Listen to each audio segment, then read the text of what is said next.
questions, your comments. As they come in, we'll try to put you up on the screen, and we really want to encourage dialogue because, as you know, we're the ones that are most affected by what's going on. I just want to start off with a little promotional announcement that the Voice and Viewpoint, we're going into our third week of being digitally available at no cost. So we're now online free as a result of our partnership with the county and our desire to reach as many people as we can with the updates and information that's coming out. And so you can go to sdvoice.info and you can pull up the paper. You'll be able to pull up this week's paper tomorrow. Hard copies hit the street tomorrow. Online distribution also hits tomorrow. If you're one of those people finding your way in your car to one of the distribution points, as we're have wonderful people giving out bags of food and information. We have been partnering with the various entities to put the paper in each bag so that you can keep up with what's happening with the virus and the kind of unique coverage that we bring from the standpoint of our community. Because as you recently found out, African Americans are more impacted by this disease than anyone else due to a number of health disparities, and yet a lot of tracking was not being done of us in terms of an affected group. I must say in all appreciation that here in San Diego County, while we've had the clusters and I think some 84 of the 1,900 cases reported are African American, we have had no fatalities within our particular ethnic group. People here are being mindful. I think we have a phenomenal governor in this state, comparable to Governor Cuomo in New York, and that these men have followed the science and not politics, followed with compassion, which is something that's lacking from the White House, as well as wisdom and knowledge. And so we're very excited that we have this opportunity to have this kind of leadership. So again, I want to remind you as we go into this, so you might have questions about opening up again. You might have questions about social distancing. Some of us knew a long time before they said it that this virus was airborne.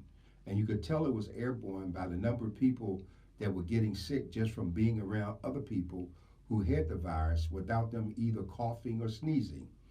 Now, we were told to stay 6 feet apart. Last week, that was amended to say 13 feet. Last week, an observation was made that now the virus can live on your shoes. We know that it could live on metallic objects like door handles, doorknobs, elevator buttons. And I have seen people all over San Diego as I've moved around since as a media entity, we're an essential service covering stuff. I see people without masks, without gloves, touching handles and doorknobs and standing close and doing all the kinds of things that are being mentioned against. We have shed our building. Here in studio, Dr. Thompson and I, we're the only people here, and we've sanitized the place. We have air sanitizer, we have masks, we have gloves, we have all of these things here, and so we are observing what needs to take place. We also realize that our churches have been impacted. I think it's wisdom for them to follow closing down the physical building and doing the teleconferencing, Zoom meetings, and all those kinds of things that are taking place. And it's tragic to see some leaders taking the position that they're just not going to do it. They're not going to shut down. And Christ never advocated confusion or disobedience. He also said, give unto Caesar that which is Caesar, and unto Christ that which is Christ. And so we want people to prayerfully exercise some wisdom as we go through this period so that you can be here. Dr. Thompson?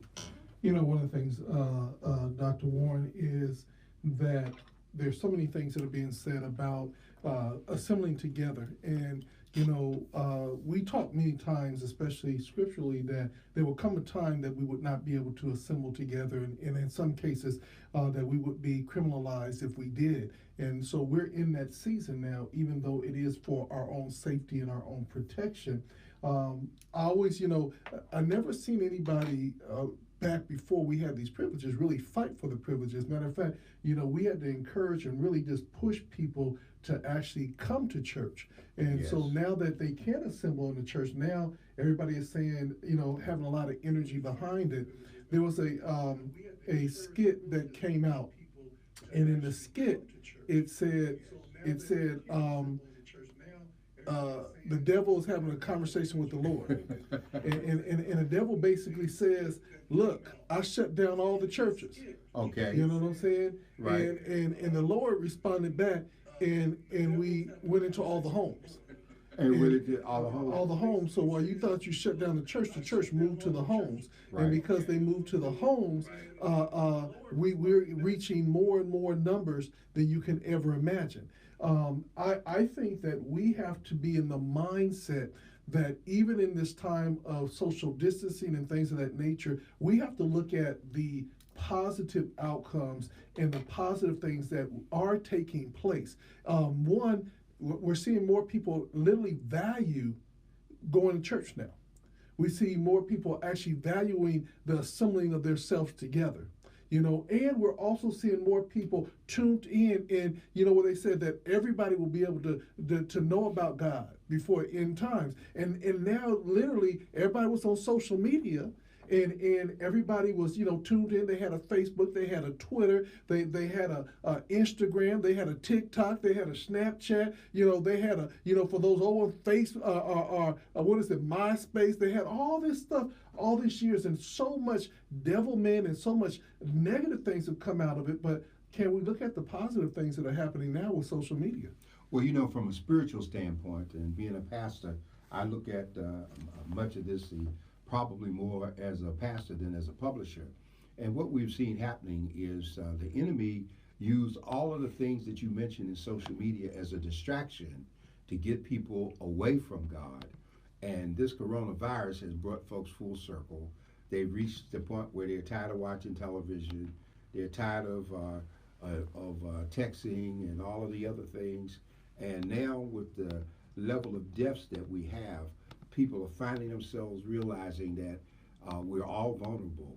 I mean, if you think about it, and I don't think we really put the numbers there, over almost 30,000 people in this country have died as a result of this virus. And over 2 million people worldwide have had an exposure and a reaction to it. Mm-hmm. And the thousands that I mentioned, that was just in the U.S. That's not counting the number of people who have died globally, approaching 100,000 if it has not exceeded it by now, from this encounter. And the other thing is that even when we get a vaccine for this virus, we've reached a point, and maybe it's because there are more people on the planet, that there will be another virus that will come. Mm-hmm. And so now we have to act proactively from the standpoint of being prepared. It's unfortunate because the former President Obama had set so much in order in terms of us dealing with pandemics. And yet we've seen President Trump, and this isn't a matter of politics, but facts. He came in and decimated everything that was being done.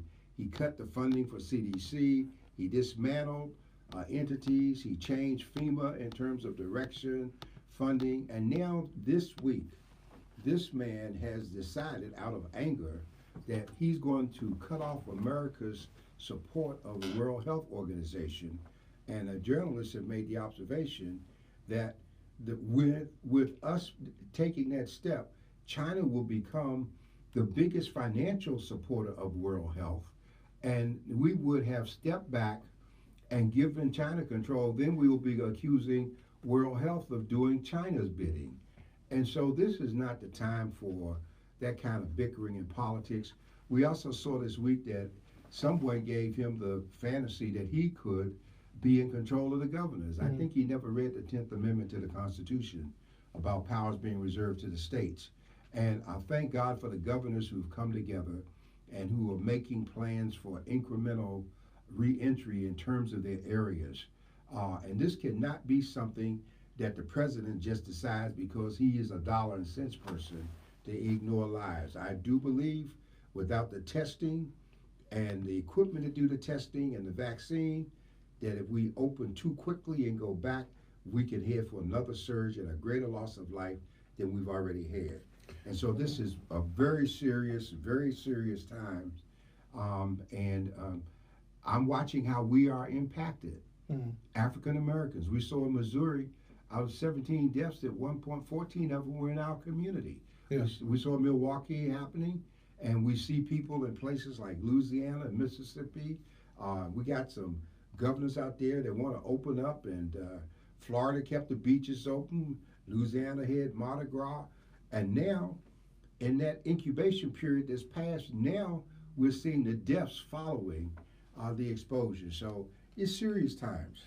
We are known as a capitalistic society, and so we are driven by capitalism. And if we're driven by capitalism,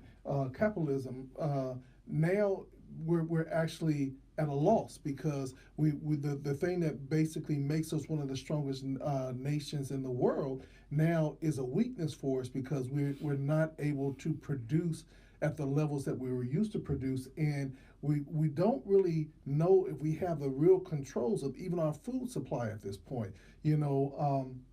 People are still not taking it serious, especially in the rural areas, and I'm just not getting where farmers have crops that are going to waste and people are struggling and suffering right now. I'm trying to figure out, and let's start right there.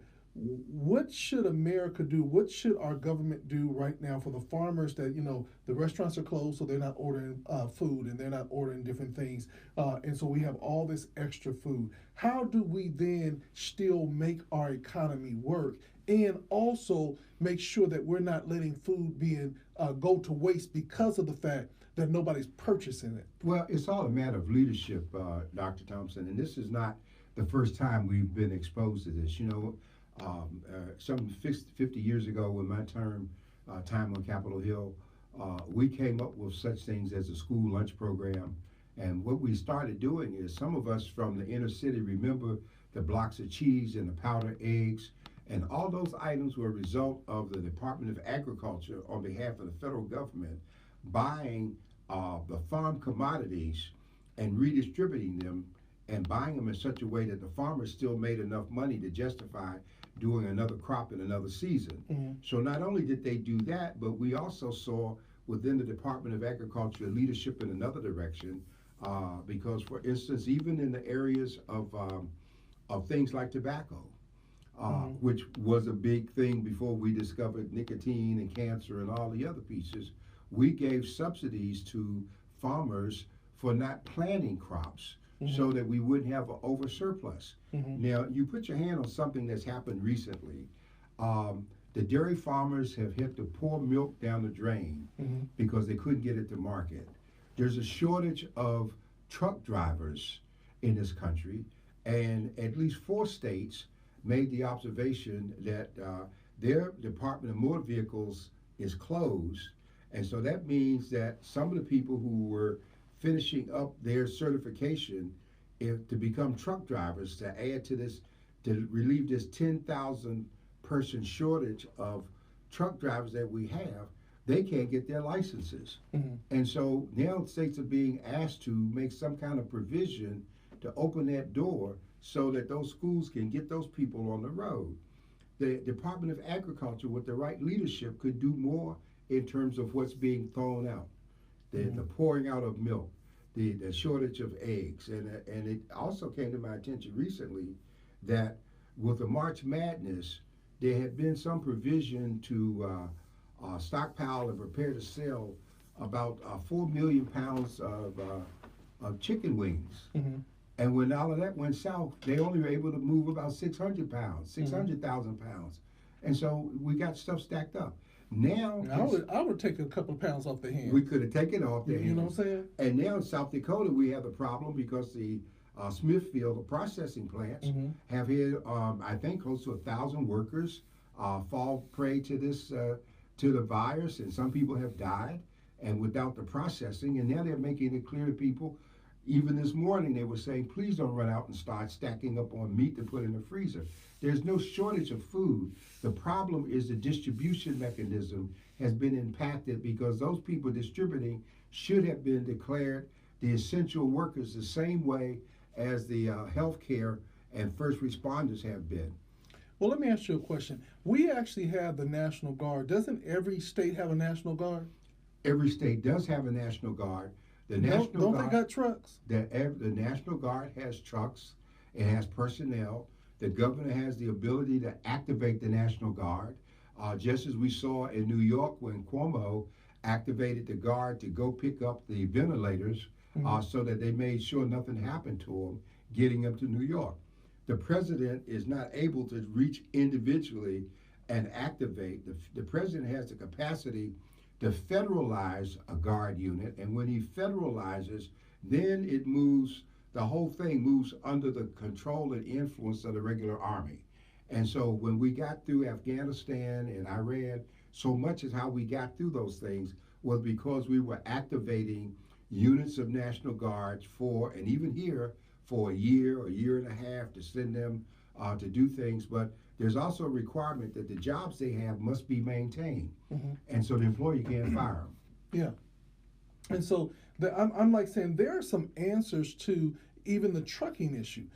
If we can't move product because we don't have enough truck drivers, we got a whole bunch of truck drivers in the military and in the National Guard, and we could like federalize them and literally put them to work moving product from here to there so that it does not go to waste. If we had someone else in the White House as president, we probably would have these very things happening. Remember that after he signed the Defense Production Act, it took him over 2 weeks to implement it. And then the son-in-law was on the phone talking about stockpiling for commercial use. So there's never been a real commitment to the American people as a whole in terms of this president trying to relieve this issue. He's looked at everything from the standpoint of what can he get. He got mad with governors because he said in the media that they weren't showing him any respect, like they had to respect him. This is not a fiefdom, and he's not a king. And this presidential separation of powers was set up to avoid the same foolishness. But you know, in the midst of all of the tragedy and loss, there is a sense of justice, because there were people in this country who decided that racism was more important than democracy. And that's exactly what they did when they put a Donald Trump in the White House. Even though the Constitution said you could have someone, it was almost like when they chose between Jesus and Barabbas. And so instead of taking Jesus, they took Barabbas. And so here we took Trump, and everything has been going to hell in a handbasket ever since, every week, every day. Even his own people are getting tired of his tirades on television. He only went on to control them because he saw that Cuomo was getting great ratings out of New York, and Trump has always been more about ratings than he's been about people. Well, you know, one of the things I think that we are seeing right now is where true leadership comes into play. It has not been that we have not faced pandemics before. It has not been that we haven't faced major viruses before, but it's how leadership is handling it and how quickly they respond to it. And, you know, it's easy at this point now to see where there have been misses, there's been miscues and things that they have not taken place. Now we have to now rebuild the nation. And how do we begin to rebuild the nation in its current state? So let's just start locally. Locally, I just heard the mayor of San Diego basically said that the city of San Diego is going to get rid of over 300 jobs, and they're going to eliminate certain days of the week for libraries and recreation centers, and they have to create a balanced budget for 2021. And it's because we are a tourist town, and so we have lost billions of dollars of income. And so how do we now shift into, we're going through we're going through the pandemic, but how do we begin to shift to begin to live again and to reactivate our community? Well, I think one of the things that's going to have to happen is that the people who have been most vulnerable are going to have to become politically involved. I was noticing that one of our callers had made the comment that it might become necessary for everybody to have a vaccination once this vaccine is made. It might have to become mandatory. And I think that we're headed toward that. I think we're headed toward, Gavin Newsom gave a picture yesterday that people are headed toward taking the temperatures. They enter restaurants, waiters with masks, disposable goods. When you talk about San Diego has always been more concerned about tourism than it was about the people who actually live here. And so now it's going to be a challenge. If they haven't already, I know they're going to have to cancel Comic-Con. I don't see how they can have it. They already canceled Del Mar Fair, and the fair is a major event. And people are not coming here. Planes are empty. They've laid off people. Ships are begging folks to sign up for the next 2 or 3 years from now because they don't know what to do. And so that we don't have a variety of jobs, Dr. Thompson, outside of the service industry. So we're going to be hurt just like Colorado is in a ski season when the snow doesn't come. So, and the reason why I ask that is because right now we know that a lot of people now are receiving their stimulus checks, but those were only the people that filed last year's taxes and that actually had their taxes brought in through electronic deposit, that they're actually receiving their stimulus checks right now. And some folks is going out, they got them today and they gone tomorrow. You know what I'm saying? They ain't paying no bills. They just having a good time. They going shopping. They said, "Ooh, prices is low. Let's get it now." But what we are starting to see, one of the things that we saw that they're starting to release people from jail to create social distancing. But nobody's talking about where do those people go and do they have a place to go to. We have not seen it yet, but you're experiencing it now and other people are experiencing it now that the crime rate is starting to creep up. You know what I'm saying? Because desperate times, people are starting to become desperate in certain areas. And then now we're seeing the violence and frustration coming out in different areas. We haven't seen it like we're going to see it. Dr. Thompson, when you say I've experienced it in the past 24 hours, my car was stolen with all kinds of things in it from a parking lot at my home where I parked for 10 years with nobody bothering it. Come out today, no car. Gone, everything gone. So we know that people are grabbing. That's just the beginning. We've seen this before. Some of us who have been around a while, we've seen what happens. And in periods of high unemployment, crime is up.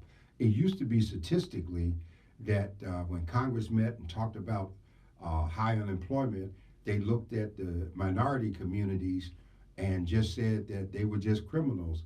But they omitted the fact that the people didn't have jobs, and the absence of jobs added to the crime. This time, this virus is an equal opportunity hitter.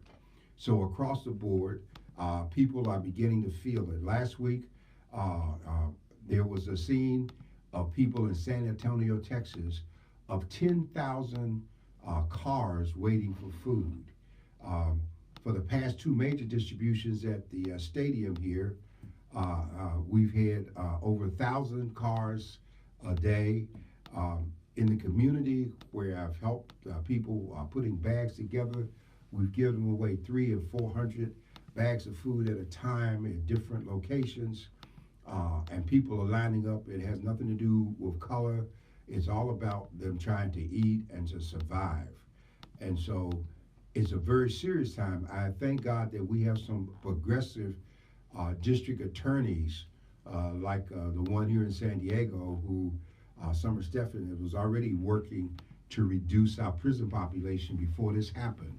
And we have a major story this week in the Voice and Viewpoint and be online tomorrow about the inability to social distance in jail, how some of the inmates have decided to isolate new arrivals, setting aside phones for them to use so that they don't hurt other people, and trying to find cleaning products. They won't give them cleaning products to clean their cells, and so it's a horrible scenario with a trickle down effect that's reaching into all areas of life.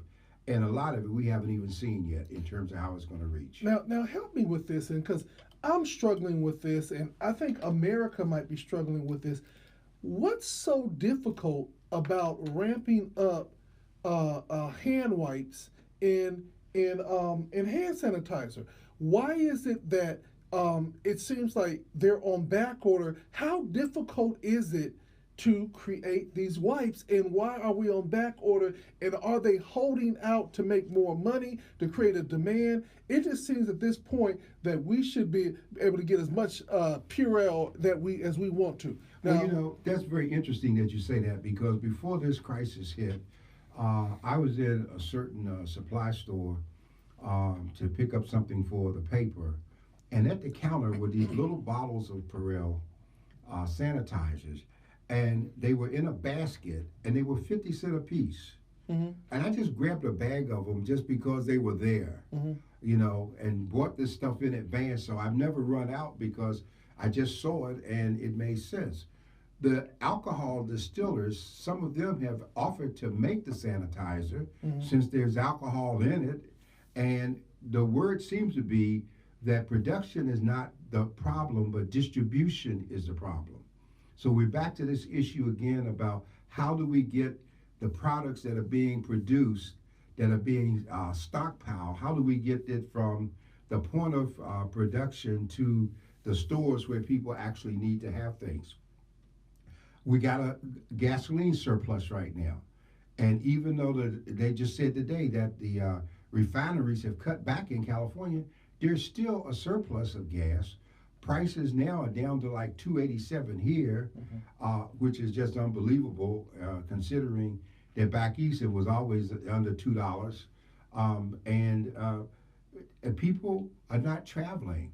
Just like we have a situation with at the Palomar Hospital, remember, mm-hmm. where they laid off 200 and some people in the midst of this crisis because what's happening? Elective surgeries are not taking place. Mm-hmm. We saw out of New York that because people are at a stay at home, we don't have the car accidents, we don't have the trauma, we don't have all of the injuries and things that were driving people to the hospital and emergency room. We don't even have the influx of people with the flu, mm-hmm. because the people with the flu were spreading it, but now everybody's home, and so that's making a difference too. Well, and so it's a unique thing. Well, let's talk about this gas situation. Now, from my understanding is that even before this coronavirus just went up and people stopped traveling, what I've been hearing is that there was kind of a gas war taking place between Russia trying to drive the price of the barrels of oil down to basically hurt America, which is their own supplier, one of the biggest suppliers of oil. Because if the barrels go down under $40, all the American companies lose gobs of money. And so it seemed like Russia was flooding the market with oil so that they can drive the prices down. So is it really the coronavirus that is actually putting us where we're at right now, or was it the war that started and now this is the outcome? Well, you know, all of these things are more complicated than they appear on the surface. When you look at the oil situation that you just mentioned, the reason that Russia wanted to take the action, and at one point Iran and others were concerned, because when we started fracking, before President Obama left... You got to break down fracking, because some people are like, what is fracking? Fracking is a process whereby we go down in the ground as deep as we can, and we compress underground material and force the oil out. And when we do that, then we force water down to push the oil up. And unfortunately, where we've had a lot of fracking taking place, we begin to see some earthquakes because of what it's doing to the crust, to the Earth's crust and the impact. So America went from, in the 70s, dependent on Iranian or Saudi oil to being the #1 producer of oil in the world. And the reason the Russians are flooding the market is because they know that the production companies in America, in places like Wyoming, that if those companies can't maintain a certain level per barrel in terms of their costs, like say $50 or $60 a barrel, then they will be driven out of business. And if they go out of business, then Russia will return to changing the supply and demand equation, and therefore we would have to depend more on oil from other entities like Iran, which they were in partnership with. And so it's a lot of politics going on it, but it backfired. And one thing Trump did do is he replenished our oil preserves, which had been depleted. So our reserves are back up again, because we always needed the reserves just on the assumption that we had war and we got caught off. Like if Iran decided to blow up the Strait of Hormuz, that the oil tankers have to come through coming from Saudi Arabia, then that oil can't get here, and that changes the equation altogether. So but most people aren't paying attention to this. They just live with, I gotta drive, I gotta get to work, I gotta live, and I don't care about the rest of that.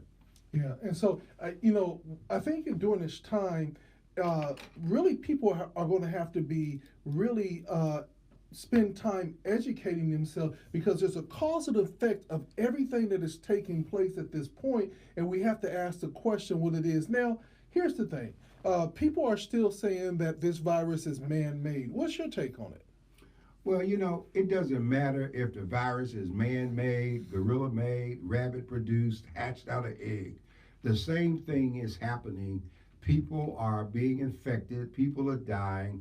We're not proactive the way we should have been from the beginning. If this president had paid attention to what was said earlier, we would have been ahead of this curve, and I don't believe would have lost the thousands of people that we've lost. Now, one of his advisors, and he used to be here in San Diego, Peter Navarro. I remember Peter very well. Peter ran for office here. Mm-hmm. Peter wrote a memo back in January predicting from a model that he had seen how many hundreds of thousands of people would die as a result of this virus. If we go back, there were test runs being done in September and October of last year, mm-hmm. playing out this equation. So people had to have known something before it actually happened. Trump is doing his favorite thing, deflect from his responsibility by going after China. China probably held back like they said, but since when did China operate from the standpoint of telling everybody everything? It never did. Mm-hmm. And if you had done no more than seen the movie Contagion that came out years ago, which also that virus started in China, and that virus that did the same havoc to the world that this virus is doing, spread the same way through all of the same components, airborne and everything, we could have avoided it. But we kept having a president saying, this is not real. You had people out in the Republicans saying it's a Democratic hoax, even as folks were going to the cemetery.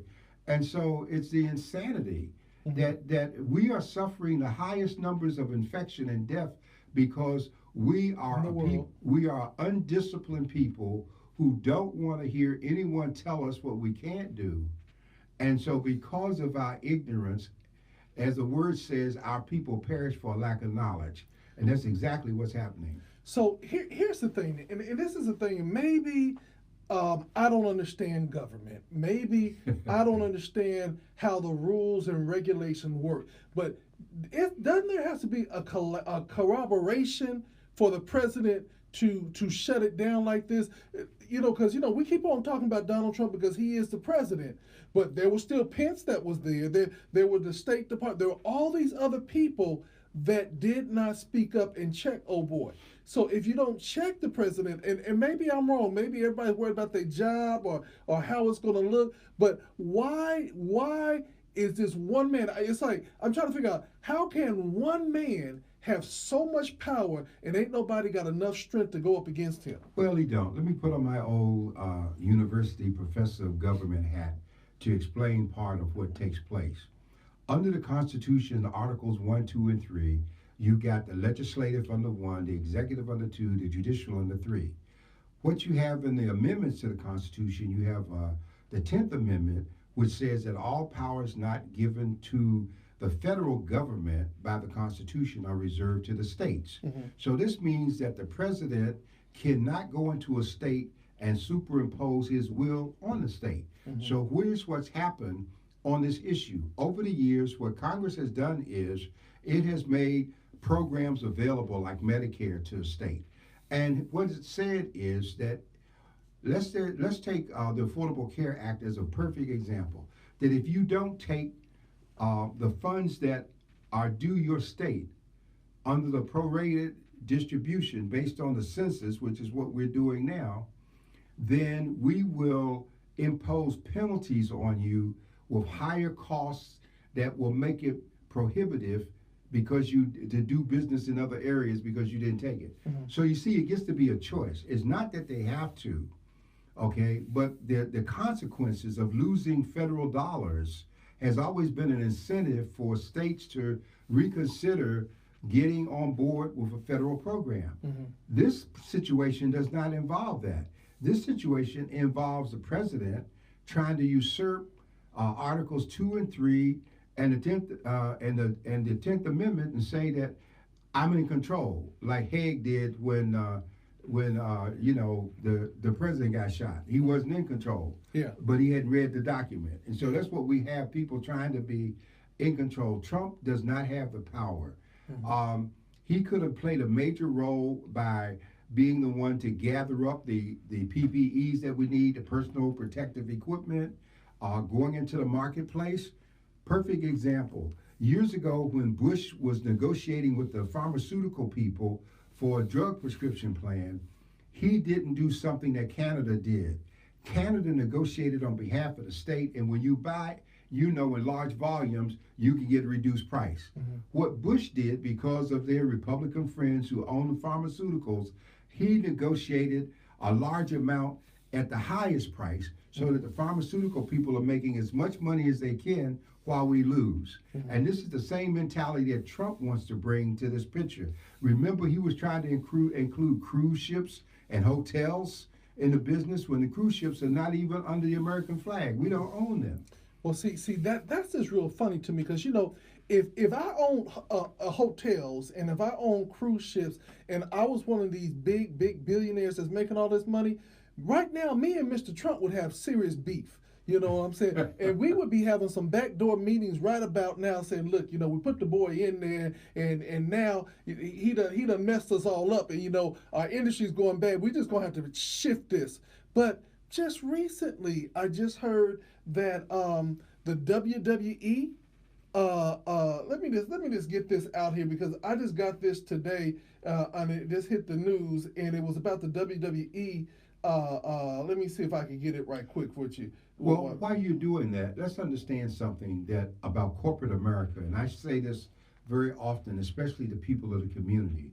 In America, there are only three things that corporate America understands. Mm-hmm. Those three things are lost profits, mm-hmm. bad publicity, mm-hmm. or PR, and a vote that's cast against their interests in terms of public policy. Exactly. Poor people don't have enough money to affect lost profits. Yes. But we certainly have enough mouth power to bring publicity, and bad publicity will reduce income. So on your question, even though Trump didn't help the hotels, what have we seen hotels do in New York? The hotels are beginning to open up comp rooms to the healthcare workers because that's a smart move. Mm-hmm. And they're just sitting there empty. Yep. So why not get the good PR while we're losing profits to show later that we were sensitive? And you get to write it all off. And they're going to write up a whole bunch of publicity ads that will run after this to try to get people back. Open up comp rooms to the healthcare workers because that's a smart move. Somebody done turned up our TV. So why not get the good PR? Let me turn that down. I'm like sitting up here like, what really happened? I'm like saying the TV, see, that smart TV, Trump said, let me let you know I'm listening into you. Okay, so here's the thing. I get all that, I know they get the write-off of taxes, good PR and everything else of that nature, but at the bottom line is they got folks in there that they really don't want in there and they ain't making the money that they were supposed to make. But this is the thing that really bothers me. It says, the same day Florida's government announced World Wrestling is an essential service, the World Wrestling owner announced a donation of $18.5 million to the Trump Super PAC. And the next day, they then announced layoffs with the WWE. And then Fox has a 5-year contract with the WWE. And because it has that Super PAC, and the next day, I think somebody is got one of the remotes, Yeah, and interfering, huh? and they interfering. Yeah. What we're doing here, and so I'm gonna try to turn it down once again before we turn it off. Somebody playing with me right now, but we'll make sure they stop it. Okay. Now, it said the very next day they laid off all these workers, and then after they laid off all the workers, the staff contributed more money, and Fox gets to keep their money too. Layoffs with the You know what I'm WWE. saying? Okay. So I'm like sitting up here like this is some real stuff right now. Well, you know what? If you notice something in the midst of all of this, we want to thank Elizabeth Warren for her endorsement of Joe Biden. We want to thank Bernie Sanders, and we want to thank Joe Biden for indicating that he's looking to work in partnership with them. We want to thank President Obama, who came on board yesterday, and he used some very important words when he talked about a structural change, because he realizes that America has been just taken apart, and it's got to be reassembled. And we got people in positions that are acting, serving at the president's pleasure. We knew it was just a matter of time till the president got mad with Dr. Fauci, who won't agree with his opening up on May 1st the way he wants to. And so we got serious stuff taking place. And we still have people putting money up to support Trump's reelection because he represents a meal ticket for them at the expense of the masses. Mm-hmm. And I'm believing that, number one, you're not going to be able to block the election as much as you want to. We already saw what his hand-picked Supreme Court did to Wisconsin. And I believe that people should not have to choose between life and voting so that they don't get a chance to even be out there, to cast their votes. And so the money game is on. And history says that the masses do not stick long enough to follow the game. So a handful of people have always controlled because they had staying power and a long-range vision. Now we've reached a point that the masses have to have the same staying power that had people marching in the streets when Trump got elected, that had us protesting through the killings in New York and St. Louis and every place that we've lost lives. That same entity has to hang strong going toward November. And we can't be sitting back letting it be decided that gun shops are essential services when people are still trying to eat and get medical treatment. Okay, so let's talk about that. The gun shops. The gun orders are at an all-time high. Did you go get your gun? I already had my gun. Okay, you know what I'm saying? I didn't have a stockpile or anything else that nature, but like they say, half strap will travel. But the guns were coming off the chain, and it's really, really sad because now that we're starting to see the start to slowly ramp up of crime, I think that we're also going to see more homicides from people responding or reacting versus them responding in a positive way. Well, we got to remember where the high numbers come in the homicides. The high numbers come from domestic violence and suicide. Those are high numbers. We're seeing now that African-American teenagers are following white teenagers in terms of suicides, which we didn't have before. We weren't killing ourselves, but now we are. Gun ownership, white females were buying more guns during the Obama administration than anyone else. Black folks were never in the gun shops buying guns and forming gun clubs like whites and NRA members. We were always with those Saturday night specials killing each other. Mm-hmm. And so now we reached a point where we really have to address this issue because we believe that domestic violence is going to go up again. Mm-hmm. We believe that even after we had Sandy Hook and the Marjorie Spellman Strongman situation in Florida and the loss of all these young lives, we still have a president, the people who were killed in Vegas. We have a president who believes that the gun scenario with NRA is more important than the lives of people. And so that's why, and we see remnants of this when we look at El Cajon here, where the mayor was actually on television fighting for the gun stores to stay open as an essential service. Well, if the gun store and the cannabis shops are essential services, really, in terms of it, no, they're not essential services. Yeah. So these are the problems we're facing because some of us still don't vote and we don't pay attention to voting, and when we don't do so, we allow these people who are fanatical, crazy, and small-minded to take over. Okay, so now we're in the thick of it. They're talking about slowly but surely reopening the nation. Do you think that we're ready to do that here in California? Well, let me say before I answer that again for the benefit of our public, because we get so carried away, that our phone number here is 858-251-6111. If you have a question or comment, 858-251-6111. There's no comment that's not appropriate. We're not censoring responses or input. Your comments don't have to be in agreement with us. That's what makes democracy work. That's what makes the marketplace of ideas work, that people are free to speak.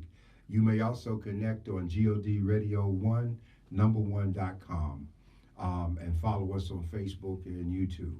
Okay, Dr. Thompson. So, what is the strategy about reopening? And the thing that I'm thinking of, as we slowly roll it out, so many people are like saying, we need to get back to work, we need to get back to work. But what does that really look like? Because honestly, there's certain restaurants that I really like, and even when we slowly roll it out, I'm still going to be coming in, taking it out, and going home. Because all it takes, because I'm that person that when somebody starts sniffling, I'm like saying, you got the Rona, you sneeze a couple of good times, no matter if it's allergies or not, I got to go. You know what I'm saying? Because some folks they're not wearing masks, they're not doing certain things, and like I said, this is nothing to play with. So, what do you think the slow rollout is going to look like? I think a lot of people are smarter than folks think. I can't see us rushing back to restaurants to sit shoulder to shoulder. Like Gavin Newsom said, you're going to find a lot fewer tables. The waiter will probably have a mask on.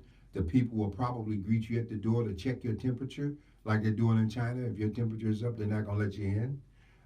They'll probably have disposable menus and disposable plates and utensils. And so those are going to be the things. But it always reminds me of the old TV series Cheers. Mm-hmm. I always thought that the people on Cheers, there was a lot of lonely folks there that have to gather and hang out in bars, and you see it through Hillcrest and Golden Hill. Before this happened, it was like Christmas every night, the bars and the whole places and everything. And it's a cultural thing, because African Americans in particular, I know, as I saw people coming in the community growing up, they'd rather buy that little bottle and take it home than to sit somewhere and pay more for one drink than they pay for the bottle. Mm-hmm. When they can have a bottle for the rest of the time, So I don't think people are just going to jump back into stuff and start spending. I think it's going to be a slow road back for restaurants and restaurant workers. Mm-hmm. I think people are, even now, they're picking where they go to do carryout. Mm-hmm. Some places that were open for carryout are now closed because certain, maybe they had a positive test or a staff member came down and they could no longer function. And so this gets to be a very important issue. Maybe some people will learn how to cook again in terms of eating at home. Mm-hmm. And the lack of dollars is going to drive it in that direction. Yeah, and one of the things that has really disturbed me is that some of the services that you have either ordered or you have paid for, people are closing down and they're not saying anything. You know what I'm saying? Just me personally, I went and I had a full eye exam and paid for the eye exam, and also, paid for, my eyeglass wear and everything else of that nature. Now ain't nobody answering the telephone, and I'm getting ready to call my credit card people and say, look, I didn't get my goods and service. I need a refund because I can't even go somewhere else and order because they're closed and I can't even get mine. And that's a very important point that you're raising there, because what's happened is that in a lot of instances, people who work in those places and perform those services are coming down with the disease, and they are closing, and that's why the lines are increasing. And there's no answer to many of the phones because of what's happening to those who did stay at home and were trying to do essential services. So I think the greatest thing is going to be a degree of patience and some common sense. I think as much as it might be seem strange, you need to put that mask on when you go out. You need to put those gloves on. It wouldn't hurt to have a long sleeve shirt. I have a jacket always when I go out. You need to be mindful of your distance from people and to be mindful of the kind of shoes you're wearing and what they say about shoes.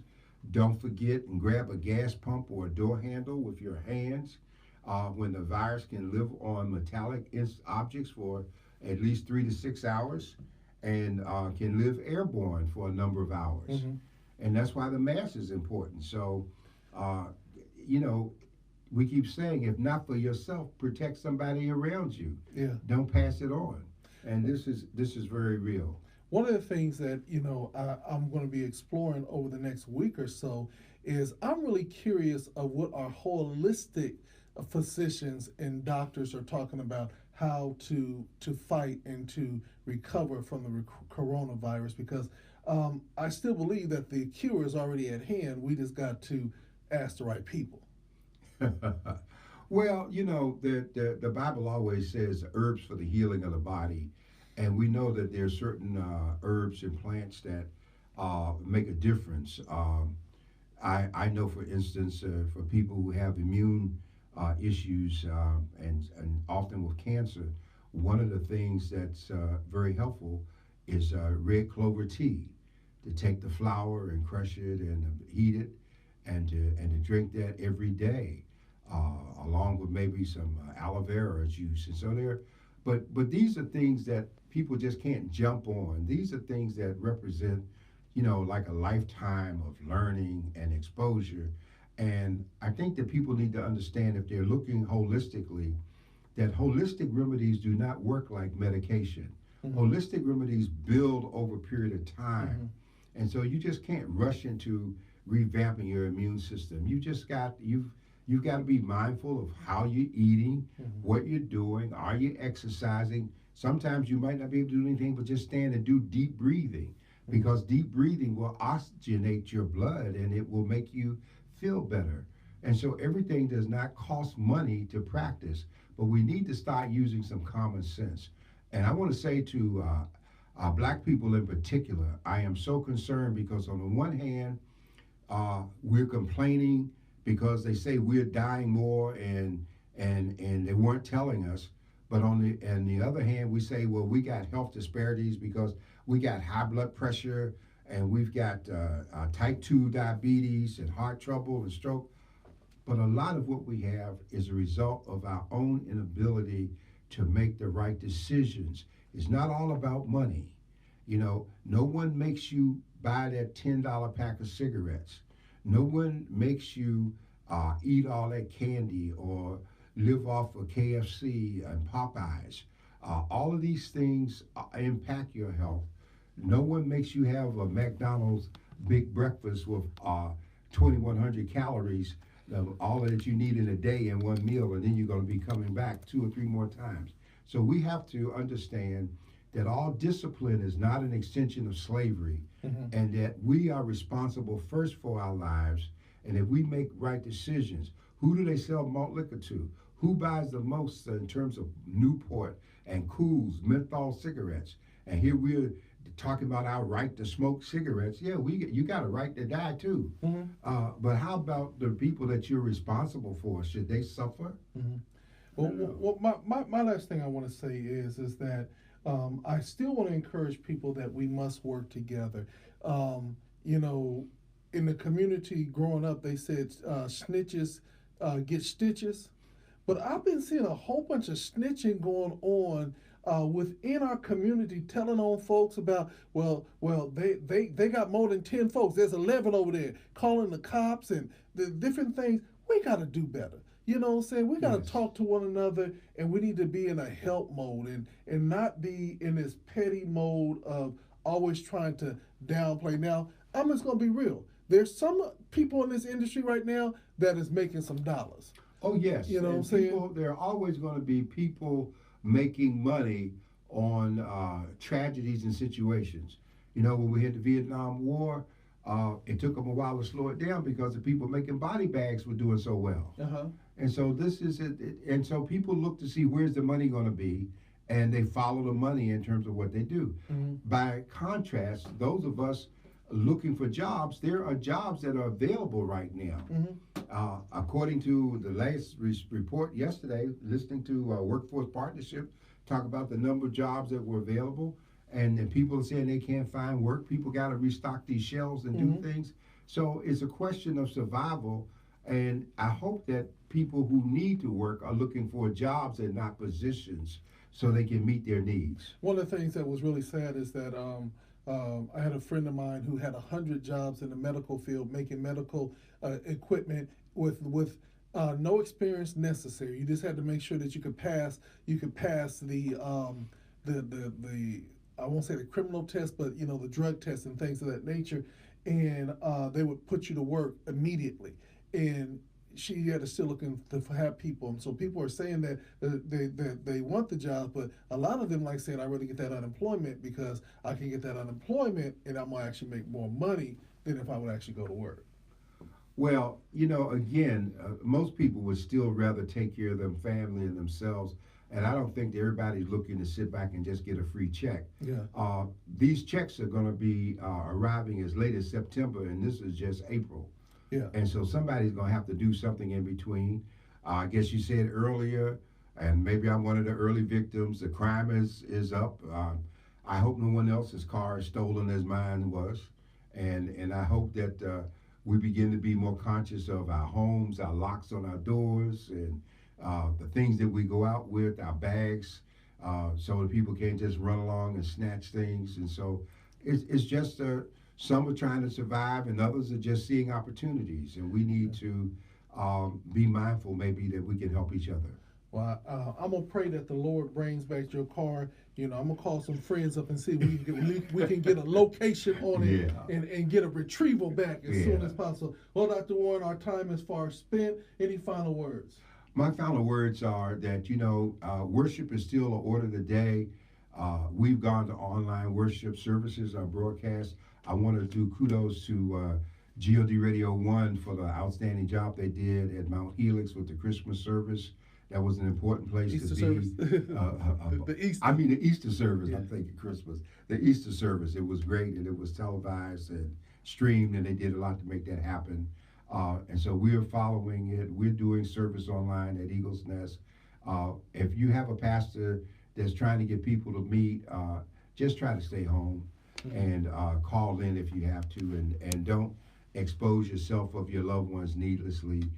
The church is in the heart, it's not in the building. Mm-hmm. And if it's all about the money, send them a check and stay safe. Well, Dr. Warren, I want to say I am just so proud of you. You have gone like leaps and bounds into the technological streaming and everything else. They say that you can't teach a mature dog new tricks, but I'm trying to tell you, you done throw some tricks on there now that people say like, is that Dr. Warren online by himself doing it? Man, you doing your thing. We laid down that chisel, and I stopped trying to make that round wheel out of that stone, and we went to Goodyear and Firestone, and then we moved it on. Yes. Thank you so much. Well, everybody, we just want to say you all have a wonderful, wonderful weekend. Until next time, we say have a wonderful, blessed day. And whatever you do, pray and think about someone other than yourself.